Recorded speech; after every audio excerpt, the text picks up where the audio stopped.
आज हम पढ़ने वाले हैं कि दर्पण क्या होता है। आज हम दर्पण से संबंधित सारी चीज़ों को जानेंगे। तो दर्पण को जानने से पहले हम जान लें कि ये बनता कैसे है, दर्पण कब कहलाता है। तो हम अपने दैनिक जीवन में जानते हैं कि कांच क्या होता है। जैसे जो हमारे विंडो में लगा होता है, ग्लास लगा होता है। आजकल बहुत सारे शोरूम में भी जो उसके दरवाजे हैं वो सब ग्लास के बने होते हैं। तो यदि कोई ग्लास है तो उसमें दो सतहें होंगी। कोई ग्लास है, दो सतहें होंगी, एक सामने का होगा, एक उसके पीछे का होगा। तो यदि हम ग्लास का कोई एक सतह पॉलिश कर दें, दोनों में से कोई एक सतह पॉलिश कर दें तो दर्पण बन जाता है। जैसे हमारे हाथ में ये एक दर्पण है। पहले ये ग्लास था, इसकी दो सतहें, एक सामने की एक पीछे की। कांच की दो सतहें, एक सामने की एक पीछे की। यदि दोनों में से चाहे ये सतह चाहे ये सतह, दोनों में से कोई एक सतह पॉलिश कर दी जाए तब ये बन जाएगा दर्पण। अब जो इस समय हमारे हाथ में है ये है दर्पण। क्यों? क्योंकि इसकी एक सतह, ये पीछे वाली सतह पॉलिश कर दी गई है। यानी कि वह कांच जिसकी कोई एक सतह पॉलिश हो दर्पण कहलाता है। कांच से बनता है दर्पण। मान लेते हैं ये कोई समतल कांच है जिसको हम ग्लास कहेंगे। अब इसकी ये ऐसे रखी है, ये ऐसे रखी है। अब इसकी एक ऊपर वाली सतह हो गई और एक नीचे वाली सतह हो गई। अब दर्पण को हम, ये भी ग्लास है, पॉलिश की हुई नहीं है। अब हम इस दर्पण को दर्शाते हैं, ये सतह पॉलिश, ये सतह पॉलिश नहीं है और ये ऐसे रखा गया है। तो इसको हम दिखाने के लिए, पिक्टोरियल फॉर्म में दिखाने के लिए हम कैसे इसको प्रदर्शित करते हैं। ये ग्लास बन गया, इसके नीचे वाली सतह पॉलिश है, तो पॉलिश की सतह को दिखाने के लिए हम ऐसे बना देते हैं। ये इंगित करता है कि नीचे वाली सतह पॉलिश है। तो ये बन गया दर्पण, मिरर। ठीक है। तो कांच और दर्पण में क्या अंतर है? यदि कांच का कोई एक सतह पॉलिश कर दिया जाएगा तो बन जाएगा दर्पण। अब ये दर्पण दो प्रकार का होता है। दर्पण दो प्रकार का होता है, एक होता है समतल, एक होता है गोलीय। चलिए इसको देखते हैं। दर्पण को हमने कहा ये दो प्रकार का होता है। ठीक है, ये समतल कांच था, समतल कांच की एक सतह पॉलिश कर दी गई तो हो गया समतल दर्पण, यानी कि प्लेन मिरर।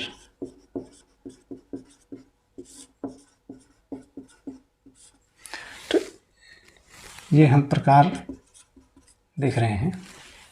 दर्पण दो प्रकार का, एक का समतल दर्पण और दूसरा है गोलीय दर्पण।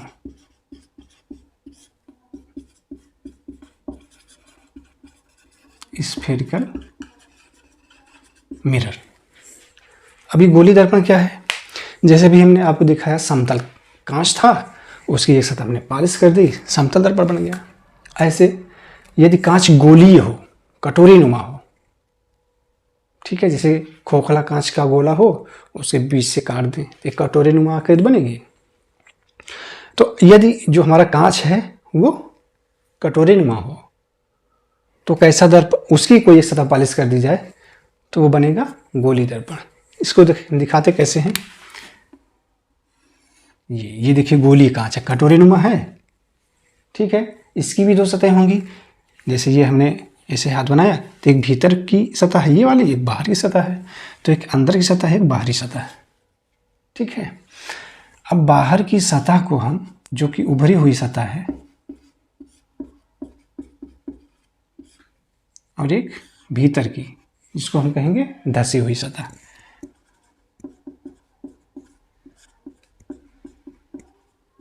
ठीक है। लेकिन वैज्ञानिक भाषा में हम उभरी सतह या धसी सतह ना कह करके इसका एक सार्वभौमिक शब्दावली यूज करेंगे। उभरी हुई सतह को कहते हैं उत्तल सतह। क्या कहेंगे वैज्ञानिक भाषा में? उत्तल सतह। उत्तल माने उभरा हुआ तल, तल माने सतह, है ना, उत्तल सतह, कॉन्वेक्स लेयर, कॉन्वेक्स लेयर। और धसी हुई सतह को कहेंगे, धसी हुई सतह को अवतल, अवतल सतह, कॉनकेव लेयर। उत्तल सतह और अवतल सतह, ये अभी हमारा है गोलीय कांच। अभी क्या है, अभी ये है गोलीय कांच, स्फेरिकल ग्लास है, अभी दर्पण नहीं बना है, इसलिए हम इसको बता रहे हैं। अभी इसकी कोई सतह जब पॉलिश की जाएगी तब ये बनेगा दर्पण। अब इसमें डिपेंड ये करेगा कि इसकी धसी हुई सतह पॉलिश की जाती है यानी कि अवतल सतह पॉलिश की जाती है, कि उभरी हुई सतह यानी कि उत्तल सतह पॉलिश की जा रही है। इस पर ये डिपेंड करेगा कि वो किस प्रकार का हमारा दर्पण बन रहा है, गोलीय दर्पण किस प्रकार का बन रहा है। अब यहाँ पर दो प्रकार के दर्पण मिलेंगे, हमें दो प्रकार के गोलीय दर्पण मिलेंगे, इसको हम दिखाते हैं। गोलीय दर्पण भी हमारा दो प्रकार का बनेगा। गोली कांच देखिए, हम दोनों गोली कांच बना दिए। अब पॉलिश करने पर डिपेंड करेगा कि ये दर्पण कौन सा होगा। एक तो हम इसकी उभरी हुई सतह, ये उभरी हुई सतह यानी कि उत्तल सतह पॉलिश कर दे रहे हैं, और इसकी अंदर की सतह, है ना। अब ये दोनों बन गए दर्पण, दोनों दर्पण है। अब इसमें पॉलिश की सतह अलग अलग है, इससे इसकी प्रकृति भी अलग होगी, है ना, दोनों की प्रकृति बिल्कुल बदल जाएगी। तो इस वजह से इसका नाम भी हमें अलग अलग रखना होगा। जो नाम है ये इसकी पॉलिश की हुई सतह के आधार पर रखा गया है, ठीक है। तो पहले देखते हैं ये कौन सा दर्पण है। इसकी उभरी हुई सतह पॉलिश है, यानी कि जब प्रकाश इस पर पड़ेगा तो धसी हुई सतह से जो भी वैज्ञानिक गतिविधियां होंगी वो किस सतह से होगी, धसी हुई सतह से होगी, यानी कि अवतल सतह से, ठीक है। दर्पण से एक्चुअली परावर्तन होगा, इसका अगला वीडियो हम परावर्तन पर ही बनाने वाले हैं।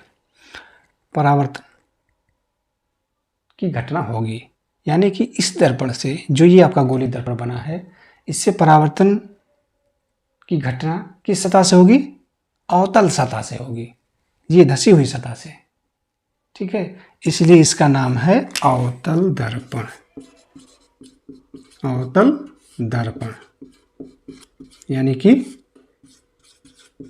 Concave mirror.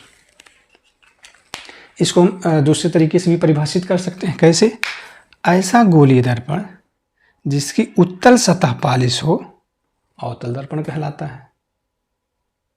ऐसा गोलीय दर्पण जिसकी उत्तल सतह पॉलिश हो अवतल दर्पण कहलाता है। ऐसे ही अगला दर्पण देखें, इसका नामकरण कैसे है। ऐसा गोलीय दर्पण जिसकी, ऐसा गोलीय दर्पण जिसकी अवतल सतह पॉलिश हो, धसी हुई सतह पॉलिश ना, ऐसा गोलीय दर्पण जिसकी अवतल सतह पॉलिश हो उसे कहेंगे उत्तल दर्पण, उत्तल दर्पण, कॉन्वेक्स, कॉन्वेक्स मिरर।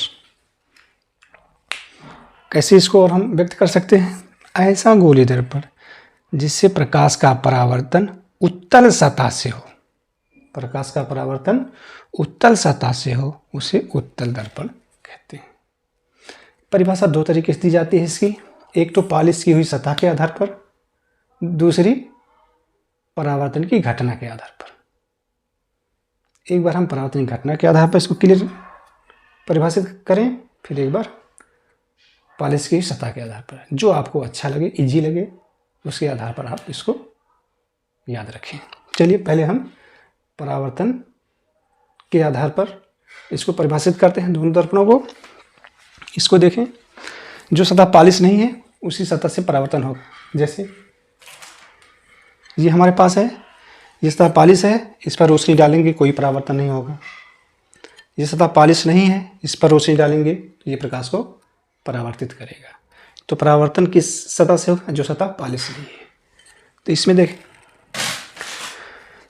इसको परिभाषित करें, ऐसा गोलीय दर्पण जिसमें प्रकाश का परावर्तन अवतल सतह से हो, अवतल दर्पण। जिस सतह से परावर्तन होगा वही दर्पण होगा।